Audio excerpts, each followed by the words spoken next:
ओम शांति। आज है 9 मई 2025 की साकार मुरली है।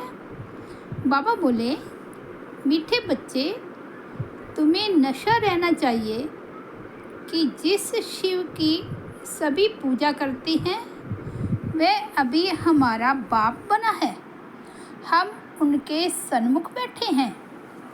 आज का प्रश्न है, मनुष्य भगवान से क्षमा क्यों मांगते हैं? क्या उन्हें क्षमा मिलती है? उत्तर है, मनुष्य समझते हैं हमने जो पाप कर्म किए हैं उसकी सज़ा भगवान धर्मराज से दिलवाएंगे, इसलिए क्षमा मांगते हैं। लेकिन उन्हें अपने कर्मों की सज़ा कर्म भोग के रूप में भोगनी ही पड़ती। भगवान उन्हें कोई दवाई नहीं देता। गर्भ जेल में भी सजाएं भोगनी है। साक्षात्कार होता है कि तुमने यह किया, ईश्वरीय डायरेक्शन पर नहीं चले हो, इसलिए यह सजा है। गीत बजा है, तूने रात गुआई सोए के, दिवस गुआयो खाए। ओम शांति। यह किसने कहा? रूहानी बाप ने कहा। वह है ऊंच से ऊंच, सभी मनुष्यों से भी, सभी आत्माओं से भी ऊंच। सब में आत्मा ही है ना। शरीर तो पार्ट बजाने के लिए मिला है। अभी तुम देखते हो सन्यासियों आदि के शरीर का भी कितना मान होता है। अपने गुरुओं आदि की कितनी महिमा करते हैं। ये बेहद का बाप तो गुप्त है।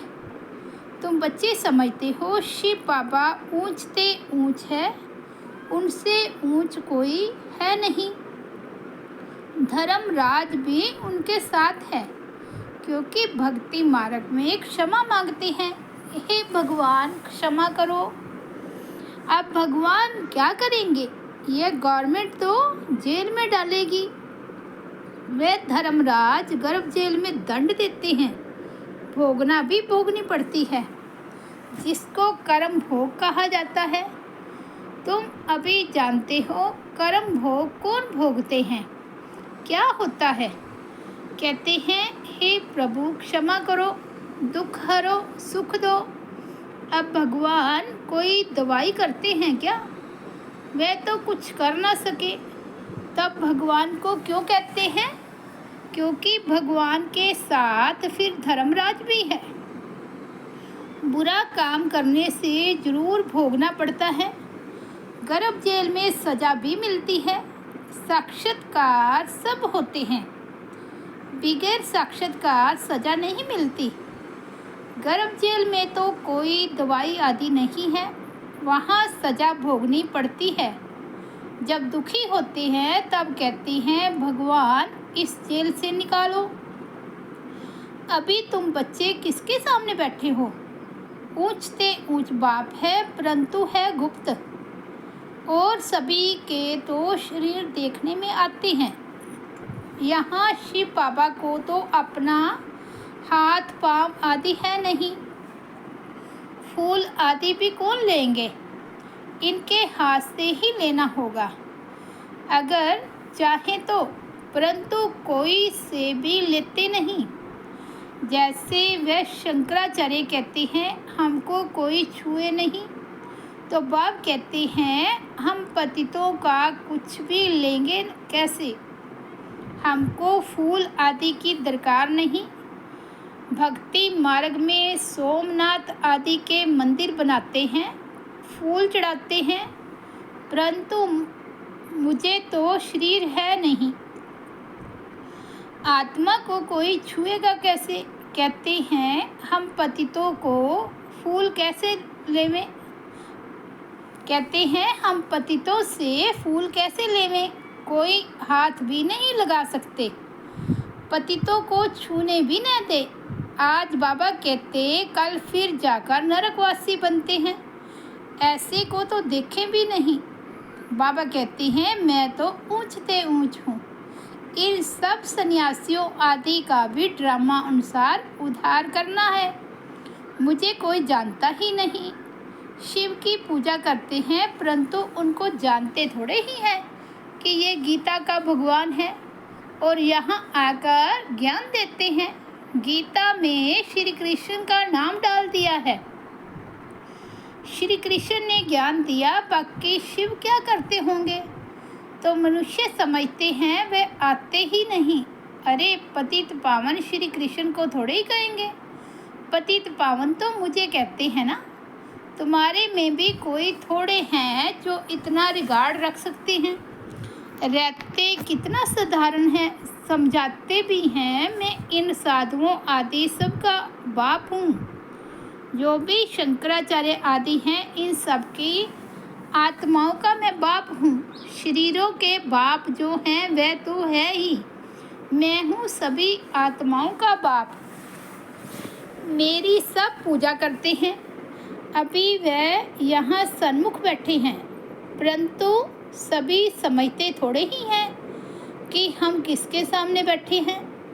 आत्माएं जन्म जन्मांतर से देह अभिमान पर हिरी हुई है, इसलिए बाप को याद नहीं कर सकते, देह को ही देखते हैं।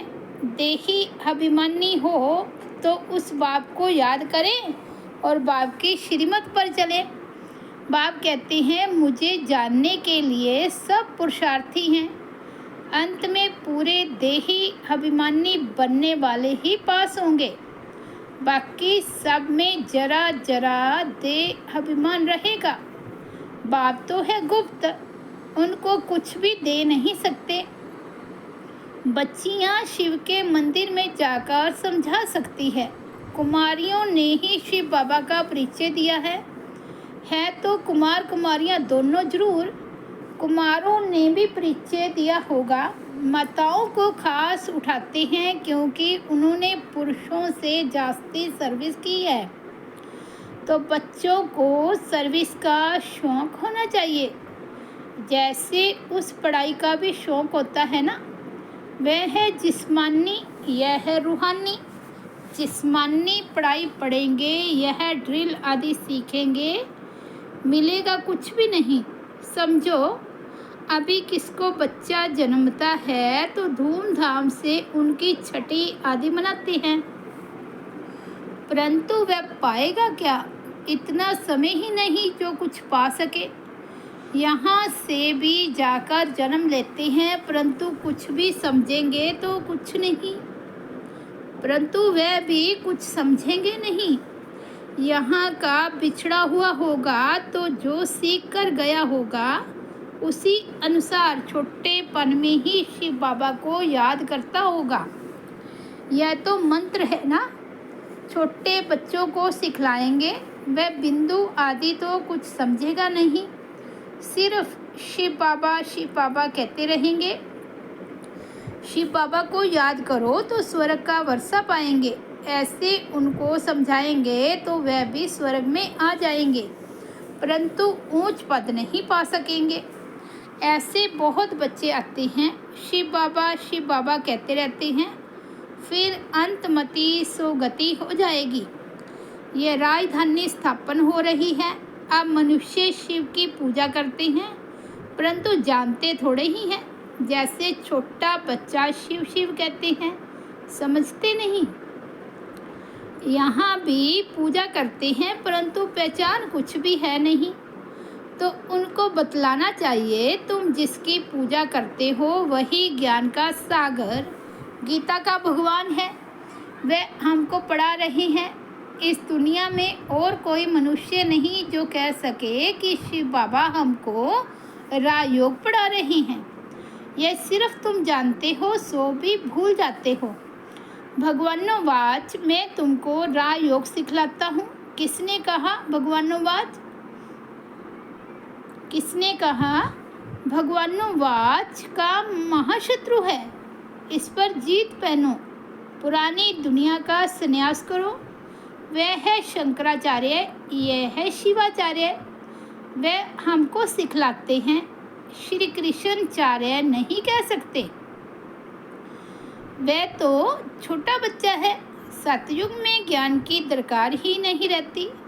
जहाँ जहाँ शिव के मंदिर है वहाँ तुम बच्चे बहुत अच्छी सेवा कर सकते हो। शिव के मंदिरों में जाओ, माताओं का जाना अच्छा है, कन्याएं जाएं तो उससे अच्छा है। अभी तो हमको बाबा से राज्य भाग्य लेना है। बाप हमको पढ़ाते हैं, फिर हम महाराजा महारानी बनेंगे। ऊंच से ऊंच बाप ही हैं। ऐसी शिक्षा कोई मनुष्य दे न सके। ये है ही कलयुग। सतयुग में था इनका राज्य। ये राजा रानी कैसे बने, किसने राजयोग सिखलाया? जो सतयुग के मालिक बने। जिसकी तुम पूजा करते हो वह हमको पढ़ाकर सतयुग का मालिक बनाते हैं। ब्रह्मा द्वारा स्थापना, विष्णु द्वारा पालना। पतित प्रवृत्ति मार्ग वाले ही पावन प्रवृत्ति मार्ग में जाते हैं। कहते भी हैं बाबा, हम पतितों को पावन बनाओ, पावन बनाकर यह देवता बनाओ। वह है प्रवृत्ति मार्ग। नरवृत्ति मार्ग वालों का गुरु बनना ही नहीं है। जो पवित्र बनते हैं उनके गुरु बन सकते हैं। ऐसे बहुत कंपेनियन भी होते हैं, विकार के लिए शादी नहीं करते हैं। तो तुम बच्चे ऐसी ऐसी सर्विस कर सकते हो। अंदर में शौक होना चाहिए। हम बाबा के सपूत बच्चे बन क्यों ना जाकर सर्विस करेंगे। पुरानी दुनिया का विनाश सामने खड़ा है। अब शिव बाबा कहते हैं श्री कृष्ण तो हो ना सके, वह तो एक ही बार सतयुग में होगा। दूसरे जन्म में वही फीचर्स वही नाम थोड़े ही होगा। 84 जन्म में 84 फीचर्स। श्री कृष्ण यह ज्ञान किसको सिखला ना सके, वह श्री कृष्ण कैसे यहाँ आएंगे? अभी तुम इन बातों को समझते हो। आधा कल्प अच्छे जन्म होते हैं, फिर रावण राज्य शुरू होता है। मनुष्य हूबहू जैसे जानवर मिसल बन जाते हैं, एक दो में लड़ते झगड़ते रहते हैं। तो रावण का जन्म हुआ ना। बाकी 84 लाख जन्म तो है नहीं, इतनी वैरायटी है। जन्म थोड़े ही इतने लेते हैं। तो यह बाप बैठ समझाते हैं, वह है ऊंच से ऊंच भगवान। वह पढ़ाते हैं। नेक्स्ट में फिर यह भी तो है ना, नहीं पढ़ेंगे तो किसी के पास जाकर दास दासियाँ बनेंगे। ये शिव बाबा के पास दास दासी बनेंगे। क्या शिव बाबा के पास दास दासी बनेंगे? बाप तो समझाते हैं, पढ़ते नहीं हो तो जाकर सतयुग में दास दासियाँ बनेंगे। जो कुछ भी सर्विस नहीं करते, खाया पिया और सोया, वे क्या बनेंगे? बुद्धि में आता तो है ना क्या बनेंगे। हम तो महाराजा बनेंगे, हमारे सामने भी नहीं आएंगे। खुद भी समझते हैं ऐसे हम बनेंगे, परंतु फिर भी शर्म कहाँ है। हम अपनी उन्नति कर कुछ पा लें, समझते ही नहीं। तब बाबा कहते हैं ऐसे मत समझो। या ब्रह्मा कहते हैं हमेशा शिव बाबा के लिए समझो। शिव बाबा का तो रिगार्ड रखना है ना। उनके साथ फिर धर्मराज भी है, नहीं तो धर्मराज के डंडे भी बहुत खाएंगे। कुमारियों को तो बहुत होशियार होना चाहिए। ऐसे थोड़े ही ये सुना बाहर गए तो खलास। भक्ति मार्ग की कितनी सामग्री है। अब आप कहते हैं विष छोड़ो स्वर्गवासी बनो। ऐसे ऐसे स्लोगन बनाओ, बहादुर शेरनियाँ बनो। बेहद का पाप मिला है, फिर क्या परवाह। गवर्नमेंट धर्म को ही नहीं मानती है तो वह फिर मनुष्य से देवता बनने कैसे आएंगे। वे कहते हैं हम कोई भी धर्म को नहीं मानते, सबको हम एक समझते हैं। फिर लड़ते झगड़ते क्यों हैं? झूठ तो झूठ, सच की रत्ती भी नहीं है। पहले पहले ईश्वर सर्वव्यापी से ही झूठ शुरू होती है। हिंदू धर्म तो कोई है नहीं, क्रिश्चियन का अपना धर्म चला आता है। वे अपने को बदलते नहीं है। ये एक ही धर्म है जो अपने धर्म को बदल हिंदू कह देते हैं। और फिर नाम कैसे कैसे रखते हैं, श्री श्री फलाने। अभी श्री अर्थात श्रेष्ठ है कहाँ? श्रीमत भी किसी की नहीं, यह तो उन्हों की आयरन एस्ट मत है। उनको श्रीमत कैसे कह सकती हैं? अभी तुम कुमारियाँ खड़ी हो जाओ तो कोई को भी समझा सकती हो, परंतु योग युगत अच्छी होशियार बच्चियाँ चाहिए। अच्छा, मीठे मीठे सिकिलदे बच्चों प्रति माता पिता बाप दादा का याद प्यार और गुड मॉर्निंग। रूहानी बाप की रूहानी बच्चों को नमस्ते। हम रूहानी बच्चों की रूहानी बाप दादा को याद प्यार गुड मॉर्निंग और नमस्ते। धारणा के लिए मुख्य सार फर्स्ट पॉइंट है, अपनी उन्नति करने के लिए बाप की श्रीमत में तत्पर रहना है। सिर्फ खाना पीना सोना ये पद गुआना है। सेकंड पॉइंट है, बाप का और पढ़ाई का रिगार्ड रखना है। देही अभिमानी बनने का पूरा पूरा पुरुषार्थ करना है। बाप की शिक्षाओं को धारण कर सपूत बच्चा बनना है।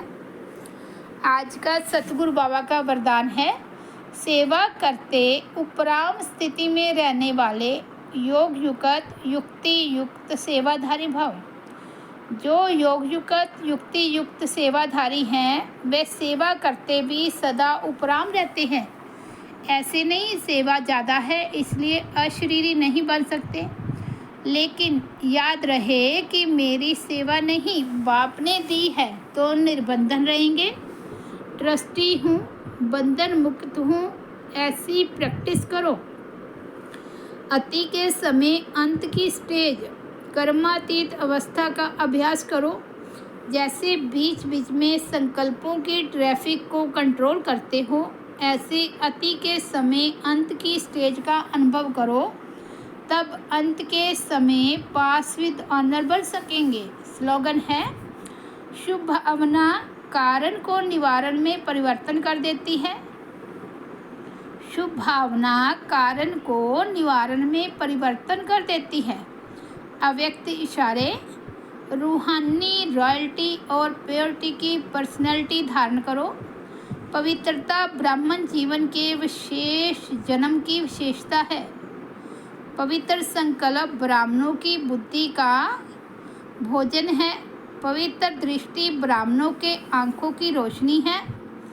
पवित्र कर्म ब्राह्मण जीवन का विशेष धंधा है। पवित्र संबंध और संपर्क ब्राह्मण जीवन की मर्यादा है। ऐसी महान चीज को अपनाने में मेहनत नहीं करो, हठ से नहीं अपनाओ। यह पवित्रता तो आपके जीवन का वरदान है। अच्छा, ओम शांति। तो ये थे 9 मई 2025 के बाबा के अनमोल महावाक्य। मुरली की हेडलाइन है, मीठे बच्चे तुम्हें नशा रहना चाहिए कि जिस शिव की सभी पूजा करते हैं वह अभी हमारा बाप बना है। हम उनके सन्मुख बैठे हैं। ओम शांति।